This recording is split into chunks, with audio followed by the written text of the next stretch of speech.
Uma outra informação, a Polícia Federal cumpriu mandados de prisão e de busca e apreensão em cidades do Rio de Janeiro nesta quinta-feira, em uma operação que tem como principais alvos o ex-presidente da Alerj, Assembleia Legislativa do Rio, Rodrigo Bacelar, o contraventor Adilcinho e o pastor Márcio Pôncio.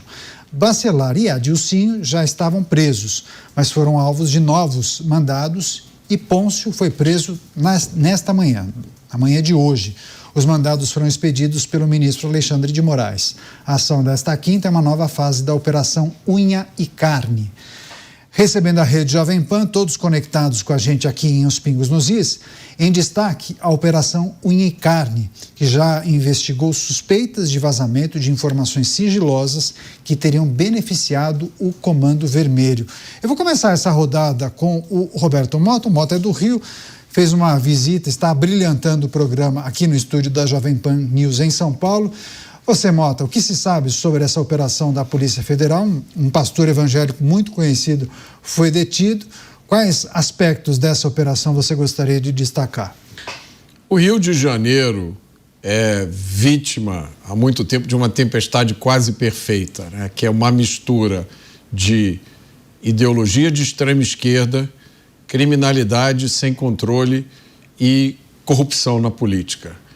Há quem diga que essa transformação do Rio de Janeiro começou depois que a capital foi para Brasília.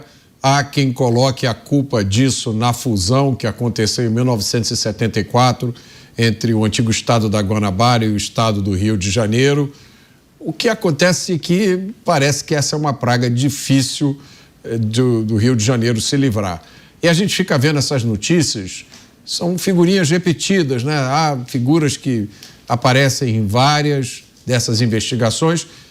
E mais uma vez, Caniato, aquilo que a gente tinha discutido já aqui no programa, né?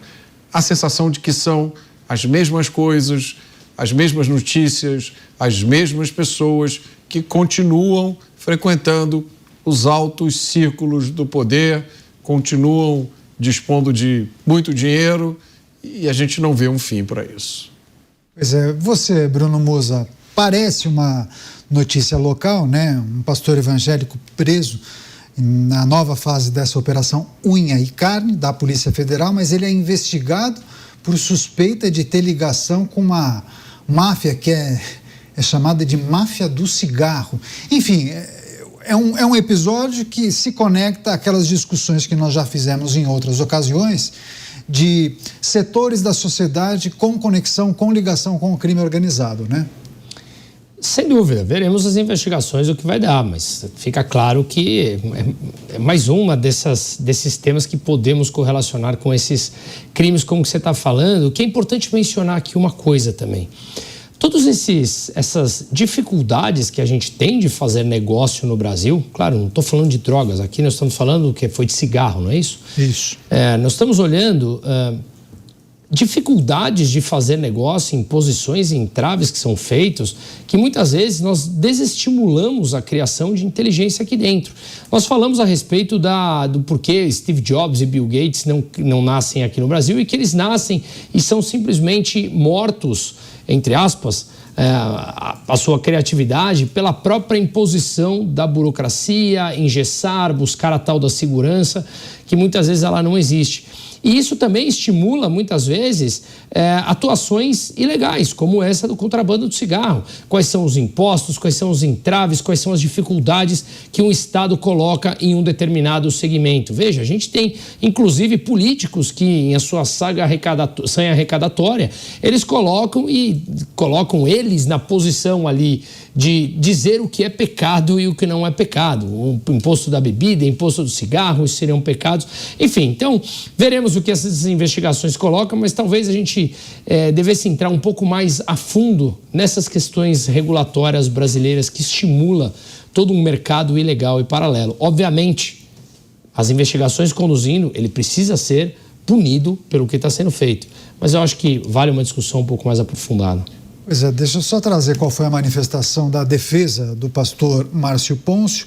O advogado Leandro Mendonça se manifestou e disse que pode informar que o pastor se encontra na Superintendência da Polícia Federal e até o presente momento Os advogados não tiveram acesso aos autos do processo, fato que impede a defesa de conhecer os fatos e os fundamentos que levaram à decretação da prisão preventiva do religioso, do pastor evangélico. Deixa eu passar para o Luiz Felipe Dávila. A partir dessa operação, das informações que constam na investigação da Polícia Federal, podemos refletir a respeito do avanço do crime organizado em diferentes setores da sociedade, inclusive ligação com líderes religiosos, Dávila?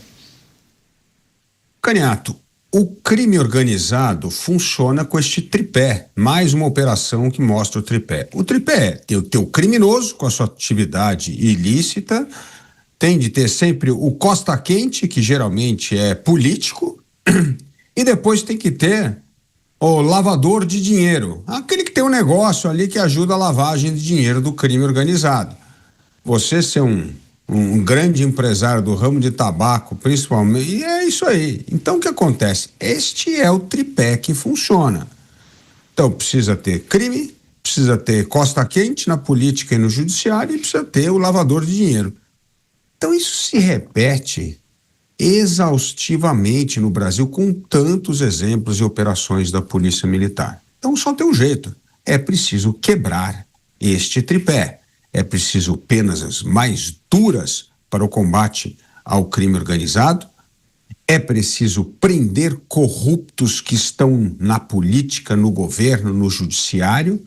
E é preciso combater a lavagem de dinheiro com esta colaboração dessas redes internacionais que hoje tornam-se cada vez mais importantes, principalmente depois que os Estados Unidos acabou transformando o Comando Vermelho e o PCC em organização terrorista. Então, é assim que nós vamos desmantelar o crime organizado. Se não, Caniato, nós vamos viver essa história se repetindo todo mês. O crime organizado, operação desmantela, lavador de dinheiro, político e criminoso. Está na hora de acabar com esse filme de terror que vem causando não só mais de 43 mil mortes no Brasil, como também transformando o país num dos 10 mais violentos do mundo.